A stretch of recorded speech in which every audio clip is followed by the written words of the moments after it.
Orient bell tiles studio से आप देख रहे हैं एबीपी न्यूज। नमस्कार, मैं हूं प्रतिभा मिश्रा। दिन की हर बड़ी खबर के साथ आइए शुरू करते हैं भारत की बात। शुरुआत उन खबरों से जिन पर विस्तार से करेंगे चर्चा। बिहार में चुनाव से पहले आज नीतीश कैबिनेट का विस्तार हुआ है। 7 नए चेहरों के जरिए सत्ता के कौन से समीकरण साधने की कोशिश की गई है, हम दिखाएंगे। कैबिनेट विस्तार में बीजेपी कोटे से 7 नए मंत्री बनाए गए। इस विस्तार के बाद नीतीश कैबिनेट पर एम फैक्टर हावी है। ये एम फैक्टर क्या है, इसकी फाइल आपके लिए खोलेंगे। अरविंद केजरीवाल को लेकर दिल्ली से पंजाब तक अटकलों का बाजार गर्म है। क्या केजरीवाल राज्यसभा जाने वाले हैं? इस सवाल का जवाब आपको देंगे। और हर दिन की तरह रात 8:30 बजे होगी स्पेशल रिपोर्ट, जिसमें आज का विषय है सत्ता का लाडला। तो भारत की बात की शुरुआत करते हैं और सबसे पहले बात बिहार की करेंगे। आज महाशिवरात्रि के दिन बिहार में कुछ ऐसा हुआ है जिसने पूरे देश का सियासी फोकस इस प्रदेश की तरफ शिफ्ट कर दिया है। बिहार में बीजेपी ने अपनी चुनावी बिसात बिछा दी है। बजट सत्र से पहले यहां नीतीश कैबिनेट का विस्तार किया गया है। 7 नए मंत्रियों को शपथ के बाद नीतीश कैबिनेट में शामिल किया गया है। गौर करने वाली बात यह है कि 7 मंत्री बीजेपी कोटे से ही बनाए गए हैं। इसके अलावा कैबिनेट विस्तार के बहाने बीजेपी, जेडीयू या एनडीए ने राज्य में कई तरह के समीकरण साधने की भी कोशिश की है। वो समीकरण क्या है, आगे इसका विश्लेषण करेंगे। लेकिन पहले आपको इस कैबिनेट विस्तार की एक टाइमलाइन दिखाते हैं। कैसे 72 घंटों के भीतर कैबिनेट विस्तार की स्क्रिप्ट लिखी गई। 24 फरवरी को पीएम मोदी ने बिहार का दौरा किया। सीएम नीतीश कुमार के साथ भागलपुर रैली में मंच साझा किया। 25 फरवरी को पटना में सीएम नीतीश कुमार और बीजेपी अध्यक्ष जेपी नड्डा की मुलाकात हुई। अगले ही दिन यानी आज 26 फरवरी को कैबिनेट विस्तार हुआ। इसमें बीजेपी कोटे से 7 मंत्री नीतीश की टीम में शामिल किए गए। राजनीति के जानकार कह रहे हैं कि बीजेपी ने नीतीश कुमार को बड़ा भाई बनाया, तो नीतीश कुमार ने भी बड़ा दिल दिखाते हुए सभी 7 मंत्री पद बीजेपी को दे दी। हालांकि कुछ बीजेपी नेता कह रहे हैं कि बीजेपी का मंत्री पद वाला कोटा खाली था, इसलिए कैबिनेट विस्तार में उसे भरा गया है। नीतीश कुमार की कैबिनेट में जो 7 नए मंत्री शामिल किए गए हैं, हमने उन सभी का एक फोटो एल्बम आपके लिए तैयार किया है। इस एल्बम में मंत्रियों की फोटो के साथ उनकी जाति और विधानसभा सीट की भी पूरी डिटेलिंग है। ये विधानसभा सीट बिहार के किस जिले में आती है, इसका ब्यौरा भी इस फोटो एल्बम में दिया गया है। हालांकि आप शपथ के बाद से ही लगातार इन मंत्रियों के बारे में देख और सुन रहे होंगे, इसलिए हम आपको इन मंत्रियों का पूरा बायोडेटा नहीं दिखाएंगे, बल्कि इन चेहरों को मंत्री बनाने का सोशल इंजीनियरिंग वाला समीकरण आपके सामने रखने वाले हैं। लेकिन उससे पहले आपको बता देते हैं कि नीतीश कैबिनेट का विस्तार क्यों किया गया है, इसके जरिए कौन से चुनावी समीकरण साधने की कोशिश की गई है। अक्टूबर-नवंबर में होने वाले विधानसभा चुनाव को देखते हुए कैबिनेट विस्तार के जरिए जातिगत समीकरण साधने की कोशिश की गई है। वोटों का सियासी गणित देखते हुए कैबिनेट विस्तार में क्षेत्रीय समीकरण भी साधे गए हैं। कैबिनेट विस्तार के जरिए एनडीए की कोशिश अपने कोर वोट बैंक को साथ जोड़कर रखने की है। विकास के कामों में तेजी लाने के लिए भी कैबिनेट विस्तार किया गया है। इसके अलावा कई मंत्रियों के पास एक से ज्यादा विभाग है, इसलिए कैबिनेट विस्तार कर उन पर बोझ को कम किया गया है। लेकिन इन 7 नए मंत्रियों के जरिए कौन से समीकरणों पर एनडीए ने ज्यादा फोकस किया है, उस पर हमारी ये रिपोर्ट देखिए। मैं कुमार मंटू भारत के संविधान के प्रति सच्ची श्रद्धा और निष्ठा रखूंगा। मैं बिहार राज्य के मंत्री के रूप में अपने कर्तव्यों का श्रद्धापूर्वक और शुद्ध अंतःकरण मन से निर्वहन करूंगा। बिहार विधानसभा चुनाव से पहले पीएम मोदी के लाडले सीएम नीतीश कुमार की नई टीम तैयार है। इस टीम में कृष्ण कुमार पटेल, जीवेश मिश्रा, संजय सरावगी, मोतीलाल प्रसाद, राजू सिंह, विजय मंडल और सुनील सिंह को जगह दी गई है। नीतीश कैबिनेट में शामिल नए मंत्रियों का सामाजिक या जातिगत समीकरण देखें तो इनमें से सबसे ज्यादा 3 ओबीसी समुदाय से हैं, 2 ईबीसी यानी अति पिछड़ा समुदाय से आते हैं और 2 जनरल कैटेगरी से मंत्री बनाए गए हैं। अब एक एक कर आपको बताते हैं कि एनडीए ने किस चेहरे के जरिए बिहार में चुनाव से पहले कौन से समीकरण साधने की कोशिश की है। सबसे पहले बात जीवेश मिश्रा की करते हैं। भूमियार समुदाय से आने वाले जीवेश मिश्रा दरभंगा की जाले सीट से विधायक हैं। भूमियार को बीजेपी या एनडीए का कोर वोट बैंक माना जाता है।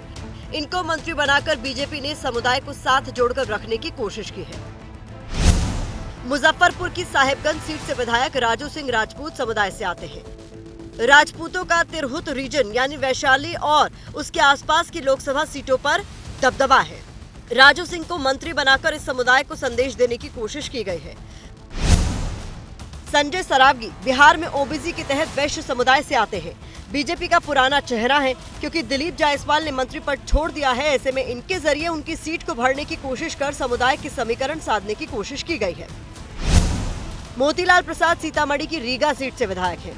ईबीसी के तहत आने वाले तेली समुदाय का प्रतिनिधित्व करते हैं। ये भी बीजेपी का कोर वोटर रहा है। ऐसे में इस समुदाय को साथ जोड़कर रखने का दांव चला गया है।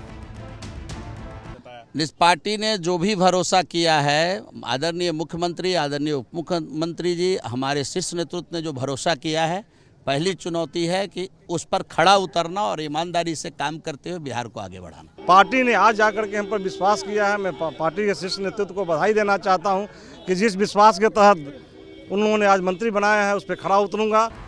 इसके अलावा सुनील सिंह मंत्री बनाए गए हैं। ओबीसी से आने वाले सुनील सिंह कुशवाहा समुदाय के नेता हैं। नालंदा की बिहार शरीफ सीट से विधायक हैं। ये सीएम नीतीश कुमार का क्षेत्र है। सुनील पहले जेडीयू में थे, बाद में बीजेपी में शामिल हुए हैं। सारण की अमनौर सीट से विधायक कृष्ण कुमार पटेल भी बीजेपी कोटे से मंत्री बने हैं। ओबीसी की कुर्मी जाति से आते हैं। कृष्ण कुमार पटेल बीते कुछ समय से खुद को कुर्मियों के नेता के तौर पर स्थापित करने की कोशिश कर रहे हैं। पटना में बीते दिनों इनके नेतृत्व में कुर्मी एकता रैली का आयोजन किया गया। इसके जरिए ताकत दिखाने की कोशिश की गई। माना जा रहा है कि इसके बाद ही इनकी कैबिनेट में एंट्री हुई। इसके अलावा अररिया की सिकटी सीट से विधायक विजय मंडल भी मंत्री बनाए गए हैं। विजय मंडल अति पिछड़ा समुदाय की केवट जाति से आते हैं। इनको मंत्री बनाकर एनडीए में सीमांचल के समीकरण साधने की कोशिश की गई है। अब आपको नीतीश की नई कैबिनेट का नंबर गेम दिखाते हैं, यानी कैबिनेट विस्तार के बाद सरकार में किस पार्टी के कितने मंत्री हो गए हैं। 80 विधायकों वाली बीजेपी के अब सरकार में 21 मंत्री हैं। जेडीयू के मंत्रियों की संख्या 13 है। जीतन राम मांझी की पार्टी हिंदुस्तानी आवाम मोर्चा के 4 विधायक हैं और उनके कोटे से 1 मंत्री। इसके अलावा 2 निर्दलीय विधायक सरकार में शामिल हैं। इनमें से 1 नीतीश सरकार में मंत्री है। नीतीश के कैबिनेट विस्तार में सामाजिक और जातिगत समीकरणों पर सबसे ज्यादा फोकस किया गया है। पहले नीतीश कैबिनेट में ओबीसी समुदाय के 8 मंत्री थे, जो अब बढ़कर 10 हो गए हैं। अति पिछड़ा यानी ईबीसी से पहले 5 मंत्री थे, जो अब 7 हो गए हैं। सवर्ण समुदाय से आने वाले मंत्रियों की संख्या 9 से बढ़कर 11 हो गई है। दलित समुदाय से 7 और मुस्लिम से 1 मंत्री नीतीश सरकार में शामिल है। इनमें कोई बदलाव नहीं हुआ है। इस कैबिनेट विस्तार की एक और बड़ी बात पर गौर करना जरूरी है, वो ये कि इस विस्तार के बाद नीतीश सरकार में मिथिलांचल का प्रतिनिधित्व बढ़ गया है। मिथिलांचल में विधानसभा की 50 सीटें हैं। मौजूदा कैबिनेट विस्तार में संजय सरावगी और जीवेश मिश्रा मिथिलांचल क्षेत्र से आते हैं। इनको मिलाकर अब नीतीश सरकार में मिथिलांचल से बीजेपी कोटे के 6 मंत्री हो चुके हैं। इसके अलावा इस क्षेत्र से जेडीयू कोटे के भी 5 मंत्री सरकार में शामिल हैं, यानी मिथिलांचल से कुल 11 मंत्री इस वक्त सरकार का हिस्सा है। अब आपके मन में ये सवाल होगा कि मिथिलांचल पर एनडीए का इतना ज्यादा फोकस क्यों है? इसका जवाब 2024 लोकसभा चुनाव परिणाम में छिपा हुआ है।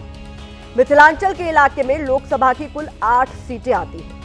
2024 के लोकसभा चुनाव में इन सभी सीटों पर एनडीए ने जीत हासिल की थी। ऐसे में इस प्रदर्शन को बरकरार रखने के लिए एनडीए ने सरकार में मिथिलांचल का प्रतिनिधित्व बढ़ाया है।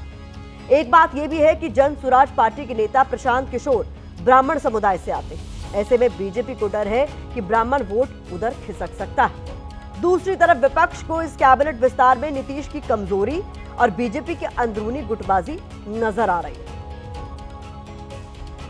कुमार मंडल ईश्वर की शपथ लेता हूँ नीति द्वारा स्थापित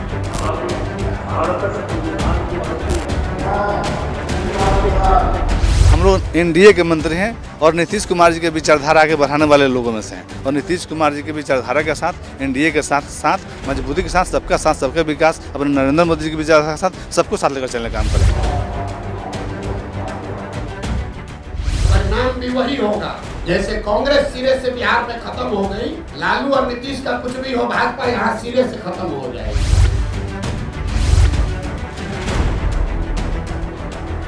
बीजेपी का जो मंत्री बना है कोटा थोड़ा कम पड़ रहा था, इसलिए इस बार विस्तार हुआ है। इसमें भाजपा कोटे से ही ज़्यादा लोगों का हुआ है। चाहे जनता दल यू हो या भारतीय जनता पार्टी हो, कि नेता सत्ता के लिए, स्वार्थ के लिए किसी हद तक जा सकते हैं, और ये मंत्रिमंडल विस्तार सरकार के विस्तार का आधार बनेगा।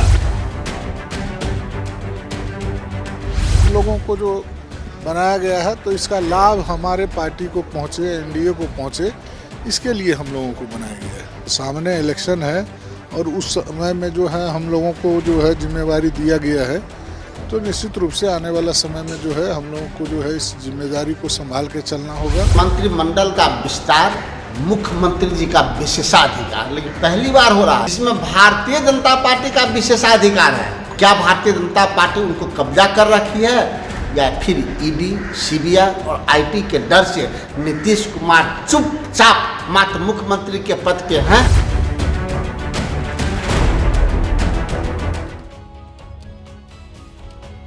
राजनीति के जानकार इस कैबिनेट विस्तार को दूसरे लेंस से भी देख रहे हैं। इसे विपक्ष की जाति जनगणना वाले दाव की काट के तौर पर देखा जा रहा है, क्योंकि बीजेपी ने अलग अलग वर्गों को सरकार का हिस्सा बनाकर प्रदेश के जातिगत समीकरणों को साधने की कोशिश की है। हालांकि मुस्लिम और यादव, जिन्हें आरजेडी का कोर वोटर माना जाता है, एनडीए ने उसे ज्यादा तवज्जो नहीं दी है। कुल मिलाकर इसका एक अर्थ यह है कि बिहार के चुनाव में जाति का फैक्टर इस बार हावी रहने वाला है। तो बढ़ते हैं आगे। बिहार के बाद अब रुख करते हैं दिल्ली का, जहां आम आदमी पार्टी के संयोजक अरविंद केजरीवाल को लेकर अटकलों का बाजार गर्म है। चुनाव में मिली हार के बाद अरविंद केजरीवाल बेहद कम नजर आए हैं। केजरीवाल का अगला कदम क्या होगा, इसको लेकर भी पार्टी ने चुप्पी साध रखी है। इस बीच आज आम आदमी पार्टी ने पंजाब में एक बड़ा फैसला लिया। इसके बाद तो अरविंद केजरीवाल के राजनीतिक भविष्य को लेकर अटकलें और ज्यादा तेज हो गई। आम आदमी पार्टी ने पंजाब से अपने राज्यसभा सांसद संजीव अरोड़ा को लुधियाना वेस्ट सीट से उपचुनाव का प्रत्याशी घोषित कर दिया। हालांकि अभी इस सीट पर चुनाव का ऐलान भी नहीं हुआ है। इस फैसले के बाद अटकलें लगने लगी कि संजीव अरोड़ा की खाली सीट से केजरीवाल राज्यसभा जाएंगे। हालांकि आम आदमी पार्टी ने कुछ देर बाद ही साफ कर दिया कि केजरीवाल पंजाब से राज्यसभा नहीं जाएंगे। केजरीवाल के अगले कदम पर अब भी सस्पेंस है। आप संयोजक के राज्यसभा जाने की अटकलों पर पार्टी ने क्या कहा, पहले आप वो सुनिए, उसके बाद खबर को विस्तार देंगे। मीडिया के सूत्र पहले कह रहे थे कि वो पंजाब के मुख्यमंत्री बनेंगे, अब मीडिया के सूत्र कह रहे हैं कि वो राज्यसभा से लड़ेंगे। ये दोनों सूत्र बिल्कुल गलत हैं। अरविंद केजरीवाल जी आम आदमी पार्टी के राष्ट्रीय संयोजक हैं। मैं मानती हूं कि उनकी डिमांड बहुत ज्यादा है, पर वो किसी एक सीट पर सीमित नहीं है। राजनीति में जो दिखता है वो होता नहीं है, जो होता है वो दिखता नहीं है। यहाँ जितनी तेजी से फैसले लिए जाते हैं, उतनी ही तेजी से फैसले पलट भी जाते हैं। राजनीति में संभावना भी बहुत प्रबल रहती है। पहली संभावना तो यही है कि उपचुनाव में अगर लुधियाना वेस्ट सीट से आम आदमी पार्टी के उम्मीदवार जीते तो केजरीवाल राज्यसभा जा सकते हैं। दूसरी संभावना यह है कि मनीष सिसोदिया को राज्यसभा भेजा जा सकता है।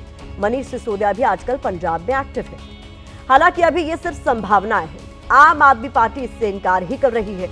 वैसे भी राजनीतिक दल आखिर तक अपने पत्ते नहीं खोलते हैं, लेकिन अगर सच में ये संभावनाएं सही साबित हुई तो फिर इसके सियासी मायने क्या होंगे, अब इसे भी समझ लेते हैं।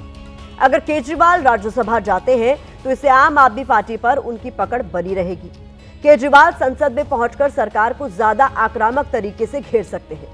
केजरीवाल के संसद जाने से विपक्ष को भी सरकार को घेरने का एक और साथी मिल जाएगा। राज्यसभा जाकर केजरीवाल दिल्ली के साथ साथ पंजाब पर भी फोकस कर सकते हैं। राज्यसभा जाकर अरविंद केजरीवाल राष्ट्रीय राजनीति में भी बने रहेंगे। अरविंद केजरीवाल दिल्ली में सत्ता और अपनी सीट दोनों गंवा चुके हैं। इसीलिए बीजेपी और कांग्रेस कह रहे हैं कि अरविंद केजरीवाल पंजाब का रुख करने वाले हैं। इसीलिए वो पंजाब से राज्यसभा में एंट्री करेंगे।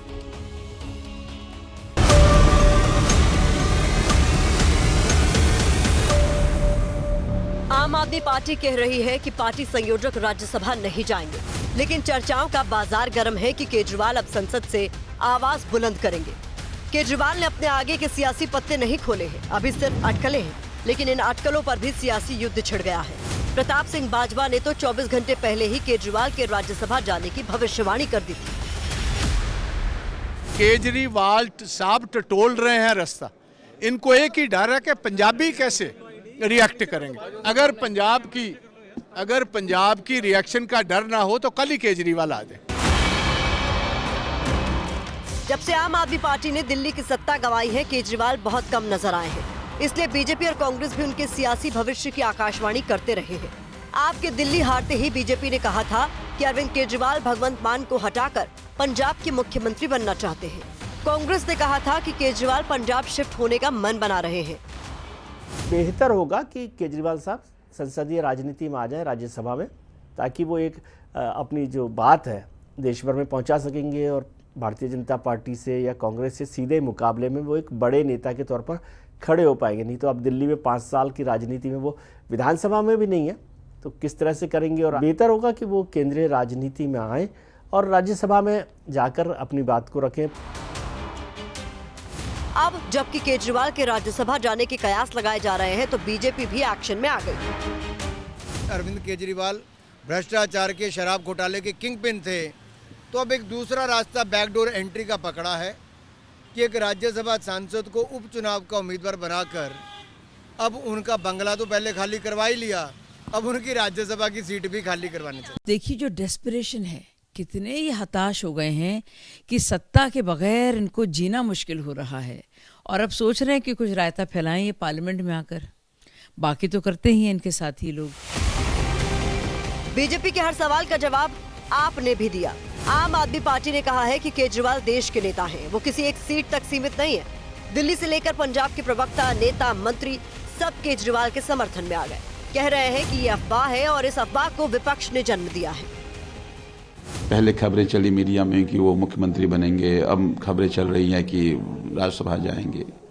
ये सारी खबरें केवल मीडिया में प्लांटेड खबरें हैं, सच से कोई लेना देना नहीं है। देखिए, ये मीडिया रिपोर्ट तो आप कुछ भी छाप सकते हैं, पर लेकिन ऐसी कोई भी किसी भी लेवल पे सरकारी चर्चा नहीं है। हार के बाद केजरीवाल ने ये तो कहा था कि पार्टी दिल्ली में सक्रिय विपक्ष की भूमिका निभाएगी, लेकिन केजरीवाल ने ये साफ नहीं किया था कि वो खुद किस भूमिका में नजर आएंगे। उनकी भूमिका पर ही अब रण छिड़ा है। चुनाव है नहीं, दोबारा मैं चुनाव लड़ नहीं सकता, एमएलए में हूँ नहीं, तो लेट्स गो टू राज्यसभा। तो ये आकाशरे नहीं, और मेरे को लगता है ये सारी चीजें धीरे धीरे सामने भी आ जाएंगी और खुद भी पार्टी को बता देनी चाहिए। पहले वो जीतेंगे, उसके पश्चात ही शायद आगे का रास्ता खुलेगा, और मुझे नहीं लगता वहां पर आम आदमी पार्टी की जीत इतनी आसानी से होने वाली है। केजरीवाल संसद जाएंगे या नहीं, ये तो आने वाला वक्त ही बताएगा, लेकिन इन अटकलों ने केजरीवाल को लेकर एक नई बहस जरूर शुरू कर दी है।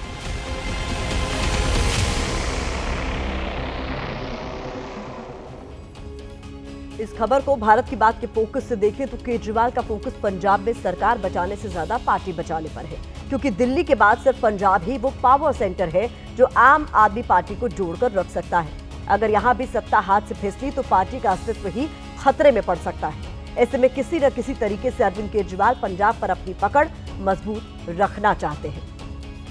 सत्ता का लाडला यानी नीतीश कुमार को सत्ता पसंद है, और जिन्हें सत्ता चाहिए उन्हें ऑटोमेटिकली तरीके से नीतीश कुमार पसंद आने लगते हैं। तभी तो कहा जाता है कि नीतीश चाहे फोन का जवाब न दे, बुलाई गई बैठकों में शामिल ना हो, और यहाँ तक कि बिना पीएम से मुलाकात किए दिल्ली से वापस लौट जाए। लेकिन जब प्रधानमंत्री बिहार की धरती पर पहुंचते हैं तो सबके सामने कहते हैं कि नीतीश लाडले मुख्यमंत्री हैं। इसी तरह की भूरी भूरी प्रशंसा के बावजूद आरजेडी नीतीश पर डोरे डालने से बाज नहीं आती और बार बार बताती है कि नीतीश के लिए उनके दरवाजे सदैव खुले हैं, क्योंकि बिना नीतीश सत्ता के सिंहासन तक पहुंचना मुमकिन नहीं। और इसी की ताजा मिसाल है बिहार का मंत्रिमंडल विस्तार, जिसमें सीएम नीतीश की रजामंदी के बाद कैबिनेट में 7 नए मंत्री शामिल हो गए हैं और 7 के 7 मंत्री बीजेपी कोटे से हैं।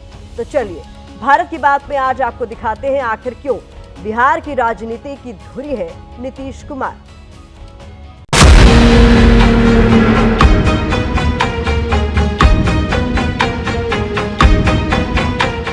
बिहार के लोकप्रिय एवं बिहार के विकास के लिए समर्पित हमारे लाडले मुख्यमंत्री नीतीश कुमार जी, लाडले मुख्यमंत्री नीतीश कुमार जी। क्या कभी आपने देश के प्रधानमंत्री नरेंद्र मोदी को किसी राज्य के सीएम के लिए लाडले शब्द की उपमा का इस्तेमाल करते हुए सुना है?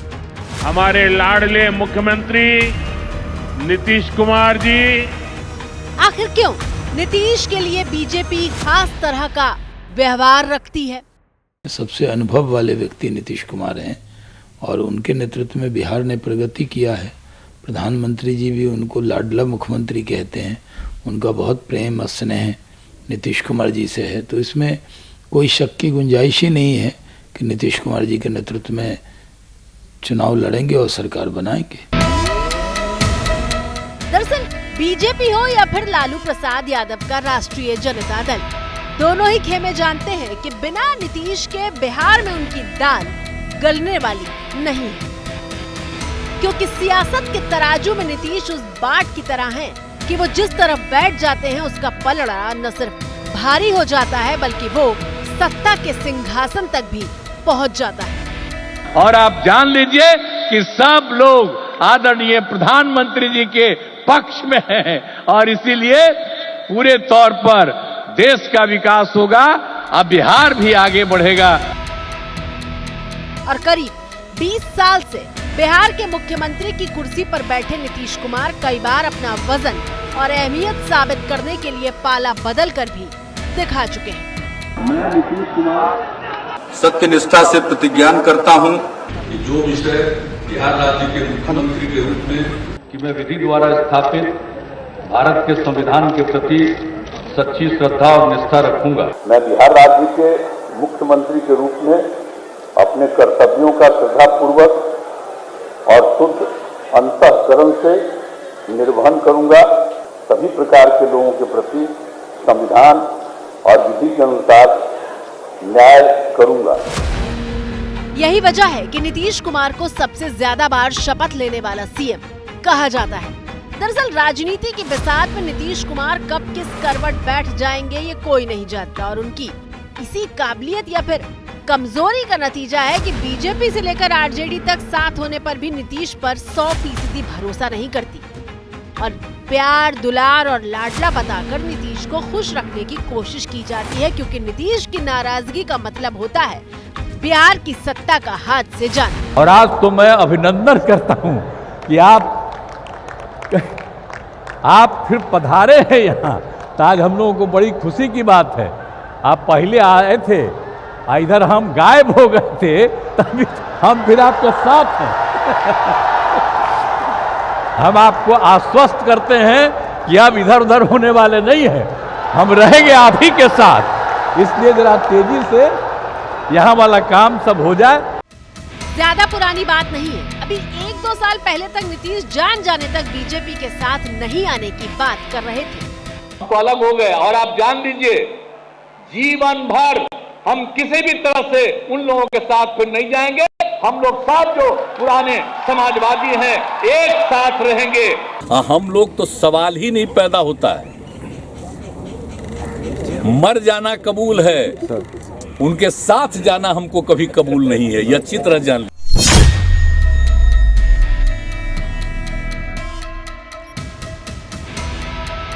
और अब ताजा स्थिति ये है कि नीतीश कुमार जब भी पीएम मोदी के साथ एक मंच पर मौजूद होते हैं तो वो ये बताना नहीं भूलते कि इस बार वो बीजेपी का साथ छोड़कर कहीं जाने वाले नहीं हैं। इधर उधर कुछ नहीं, पूरे देश में इन्हीं के नेतृत्व में आगे और काम बढ़ेगा। और इतना हम आपको बता देते हैं कि हम लोग मिल करके उनके नेतृत्व में ही और जिस तरह से बिहार का भी काम हम लोग कर रहे हैं, तो इसलिए अगली बार जो होने वाला है तो उसमें भी आप लोगों से यही उम्मीद करते हैं कि जैसे पहले किए थे फिर पूरे पैमाने पर सहयोग दीजिए, ताकि उनके चलते और हम लोगों के सहयोग के चलते काफी विकास होगा। भागलपुर की रैली में नीतीश कुमार का ये बयान काफी अहम है, क्योंकि नीतीश कुमार पिछले 2 बार से दिल्ली तो आ रहे थे, लेकिन प्रधानमंत्री मोदी से मुलाकात किए बिना ही लौट जा रहे थे। लेकिन बिहार में जो ताजा घटनाक्रम हुआ है उसे देखकर लग रहा है कि फिलहाल बीजेपी और नीतीश में सामंजस्य और संतुलन दोनों बना हुआ है। 11 महीने से बिहार का कैबिनेट विस्तार टलता चला आ रहा था, लेकिन बीजेपी अध्यक्ष जेपी नड्डा और नीतीश की मुलाकात के बाद न सिर्फ विस्तार हुआ बल्कि बीजेपी कोटे से 7 मंत्रियों ने शपथ ली। नेतृत्व का ध्यान गया है और सीतामढ़ी जिले से मुझे मंत्री बना करके इस कमी को दूर किया गया है। सबके नेता नीतीश कुमार जी हैं और नीतीश कुमार जी के नेतृत्व में फिर एनडीए की सरकार बनेगी। हम लोगों को जो बनाया गया है तो इसका लाभ हमारे पार्टी को पहुंचे, एनडीए को पहुंचे। दरअसल जदयू के 45 विधायकों के आधार पर जितने मंत्री बन सकते थे वो कोटा पहले ही पूरा हो चुका था। जेपी नड्डा से जब मंत्रिमंडल विस्तार पर चर्चा हुई तो नीतीश ने खाली मंत्रियों की संख्या बढ़ने पर हरी झंडी दे दी। बिहार सरकार में कुल 36 मंत्री हो गए हैं, जिसमें बीजेपी के 21 मंत्री हैं, जबकि जेडीयू कोटे से 13 मंत्री रहेंगे। एक हमके और एक निर्दलीय कोटे से मंत्री हैं। और अब नीतीश कुमार अपनी इसी नई टीम के साथ इस साल के आखिर में विधानसभा चुनाव में उतरेंगे। सबको बधाई है। हमारे शीर्ष नेतृत्व ने जो भरोसा किया है, पहली चुनौती है कि उस पर खड़ा उतरना और ईमानदारी से काम करते हुए बिहार को आगे बढ़ाना। कि जिस विश्वास के तहत उन्होंने आज मंत्री बनाया है उस पर खड़ा उतरूंगा और चाहे 6 महीना ही समय क्यों न मिला है, 6 महीना में जो भी विभाग मिलेगा वो बिहार में नंबर 1। सवाल ये है कि जो मंत्रिमंडल विस्तार 10 से 11 महीनों से टल रहा था, उसकी प्लानिंग आखिर रातों रात कैसे हो गई और किसी को भनक तक नहीं लगी। सुबह खबर आई और शाम को शपथ ग्रहण समारोह भी संपन्न हो गया। हमको तो कल शाम में जो है फोन गया कि जो भाई आइए पटना, दौड़े दौड़े आए पटना। तो आए पटना तो वहीं वहाँ हम मंदिर में जो है पूजा पाठ में लगे हुए थे, तो पटना फिर फोन गया तो हम लोग चले आए पटना। चलिए, महादेव का हम प्रसाद ही समझते हैं इनको। राजनीतिक गलियारे में जो चर्चा चल रही है उसके मुताबिक पीएम मोदी के लाडला वाले बयान और मंगलवार को बीजेपी अध्यक्ष जेपी नड्डा से हुई मुलाकात में सीएम नीतीश कुमार को ठोस भरोसा दिया गया है। नीतीश कुमार जी के नेतृत्व में चुनाव लड़ेंगे, उनके नेतृत्व में सरकार बनाएंगे। ये तो हम लोग आज से नहीं कह रहे, और हमारे बड़े नेता और जो प्रदेश का नेतृत्व है, केंद्रीय नेतृत्व कह चुका है। तो बिहार में तो नीतीश कुमार जी के नेतृत्व में चुनाव लड़ेंगे और 200 के पार जाएंगे और फिर से सरकार बनाएंगे। तो क्या बीजेपी नेतृत्व ने फाइनल कर दिया है कि नीतीश के चेहरे पर चुनाव लड़ा जाएगा? क्या ये तय मान लिया जाए कि सरकार बनी तो नीतीश ही सीएम होंगे? और गठबंधन में नीतीश जो बड़े भाई की भूमिका चाहते हैं, क्या बीजेपी ने उस पर मोहर लगा दी है? नीतीश कुमार और उनकी पार्टी को ये भरोसा क्यों चाहिए था, इसका अंदाजा आप मुख्यमंत्री के बेटे निशांत कुमार के उस बयान से लगा सकते हैं जो उन्होंने पटना में दिया था। कल प्रधानमंत्री ने बिहार आए थे और उन्होंने आपके पिता को भी लाडले मुख्यमंत्री बताया है। हाँ, तो गठबंधन है तो बोलेंगे ही। अच्छा है, राज्य के सारे युवाओं को, वृद्ध उम्र के हर तबके के लोगों को आह्वान करते हैं कि वोट करें। विकास किया है पिताजी ने, एनडीए भी घोषित करें और हमारे जेडीयू भी कार्यकर्ता, सारे नेता सब मिलकर घोषित करें। एनडीए भी घोषित, सीएम है और सीएम के उनके नेतृत्व में हमारी सरकार बने, फिर से विकास का क्रम जारी रखे। निशांत ने एनडीए के सामने ये मांग ऐसे दिन रखी थी जब बीजेपी अध्यक्ष जेपी नड्डा खुद पटना में थे, और डिमांड जिस शख्स ने की वो खुद राजनीति में सक्रिय नहीं है, लेकिन उनके सक्रिय होने की मांग की जा रही है, अटकलें लगाई जा रही हैं। बिहार में विधानसभा चुनाव 8 महीने बाद होने हैं, लेकिन बीजेपी अभी से एक्टिव हो गई है और इसीलिए बीजेपी को इलेक्शन मशीन कहा जाता है। लेकिन ये मशीनरी काम कैसे करती है वो समझिए। 8 महीने पहले से बीजेपी ने बिहार को जीतने के लिए बिसात बिछाने का काम शुरू कर दिया है। पीएम मोदी ने भागलपुर की रैली से चुनावी बिगुल बजाया। इसके बाद बीजेपी अध्यक्ष जेपी नड्डा ने पटना पहुंचकर पार्टी नेताओं को चुनाव के लिए टास्क सौंपा और आज कैबिनेट विस्तार के बाद बीजेपी ने बताया कि नीतीश के साथ उनकी केमिस्ट्री बिल्कुल सटीक चल रही है। 24 फरवरी को बिहार के भागलपुर से आई ये तस्वीरें बेहद खास हैं, क्योंकि इसी साल बिहार में विधानसभा चुनाव है और 8 महीने पहले ही मोदी ने भागलपुर पहुंचकर चुनावी बिगुल बजा दिया है।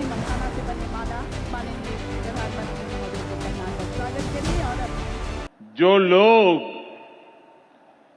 पशुओं का चारा खा सकते हैं, वो इन स्थितियों को कभी भी नहीं बदल सकते।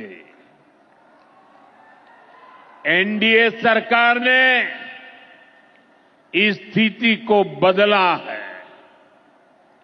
बीते वर्षों में हमने सैकड़ों आधुनिक किस्म के बीज किसानों को दिए। दिल्ली चुनाव के नतीजे आए अभी सिर्फ 15 दिन हुए थे और पार्टी ने अपना पूरा फोकस बिहार की तरफ शिफ्ट कर दिया। ये मोदी है, ये नीतीश जी है, जो किसानों के हक का किसी को नहीं खाने देंगे। बिहार बीजेपी समेत पार्टी के अध्यक्ष जेपी नड्डा और पीएम मोदी ने अपने कार्यक्रमों से बता दिया कि पार्टी के लिए मिशन बिहार शुरू हो चुका है। अब बारी बिहार के मखाना की है। मखाना आज देश के शहरों में सुबह के नाश्ते का प्रमुख अंग हो चुका है। मैं भी 365 दिन में से 300 दिन तो ऐसे होंगे कि मैं मखाना जरूर खाता हूं। भागलपुर की इसी रैली में मोदी ने मंच से ही विरोधियों पर कुंभ को लेकर हमला बोला था। जंगल राज वाले महाकुंभ को ही गाली दे रहे हैं। महाकुंभ को लेकर भद्दी भद्दी बातें कर रहे हैं। राम मंदिर से चिढ़ने वाले लोग महाकुंभ को भी कोसने का कोई मौका नहीं छोड़ रहे हैं। मैं जानता हूं महाकुंभ को गाली देने वाले ऐसे लोगों को बिहार कभी भी माफ नहीं करेगा। कुंभ का जिक्र करना खास है क्योंकि महाकुंभ के आयोजन के बाद बिहार में ही पहला विधानसभा चुनाव होगा। वो बिहार जहां आरा से लेकर सासाराम तक और पटना से लेकर दरभंगा और बेतिया तक प्रयागराज पहुंचने के लिए होड़ मची थी। ट्रेन पहुंची है पटना जंक्शन और एक एक दरवाजे पर लोग टंगे हुए हैं। जो भीड़ है वो साफ देखी जा सकती है। जो चेयर क्लास है वो तस्वीरें देखिए कैसे लोग इसमें भरे हुए हैं। एक महिला है जो गेट पर लटकी हुई है और पुलिस कोशिश कर रही है कि अंदर से जिनको उतरना है उनको पहले निकाल सके और उसके बाद जो जगह थोड़ी बहुत बचती है उसमें बाकी लोग जा सके। ट्रेन में कैसे चढ़ पाएंगे ये बताइए। ट्रेन में चलते चलते चलेंगे, क्या करेंगे, कैसे भी जाना है बस। हाँ, वो बिहार ही था जहां संगम में डुबकी लगाने की लालसा में लोग न सिर्फ इमरजेंसी खिड़कियों से दाखिल होते हुए दिखाई दिए थे बल्कि जान दांव पर लगाकर रेलवे की पटरियों पर दौड़ लगा रहे थे।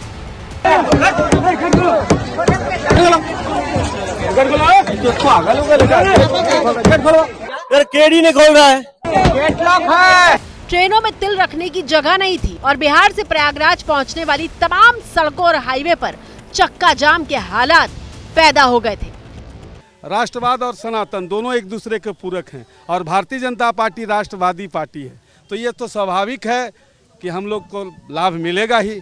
इसका एक बहुत बड़ा मैसेज जाता है हिंदू समाज में और हिंदू समाज का भाजपा को बिल्कुल लाभ मिलेगा, क्योंकि हर घर जाग चुका है कि हिंदू का वोट है तो अगर देना है तो भाजपा को ही देना है, नहीं तो वोट बेकार हो जाएगा।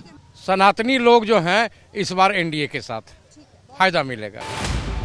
लेकिन जिस बिहार में कुंभ स्नान को लेकर आस्था का सैलाब उमड़ रहा था, उसी बिहार में सत्ता का सपना देखने वाली आरजेडी के मुखिया लालू प्रसाद यादव उसे फालतू कुंभ बताकर खारिज कर रहे थे। सब कुंभ का क्या कोई मतलब है, फालतू है, कुंभ। लालू यादव ने 16 फरवरी को बयान दिया था और मोदी ने बिहार पहुंचते ही इस पर वार किया। दोनों ही बयानों के राजनीतिक मायने निकाले जाएं तो वोट बैंक दिखाई देगा। लालू यादव की पार्टी यादव और मुस्लिम वोट बैंक की राजनीति करती है और कुंभ को फालतू बता रही है। और यहाँ आपको ये भी बता दें कि लालू यादव के परिवार में से कोई भी कुंभ स्नान के लिए नहीं गया था। बिहार में चुनाव साल के अंत में होने हैं, लेकिन अभी से ही वहां सियासी माहौल बनने लगा है। नीतीश कुमार फिलहाल भले ही बीजेपी के साथ दिख रहे हैं, लेकिन वो कब क्या फैसला ले ले कोई नहीं जानता। फिलहाल भारत की बात पे आज मेरे साथ इतना ही।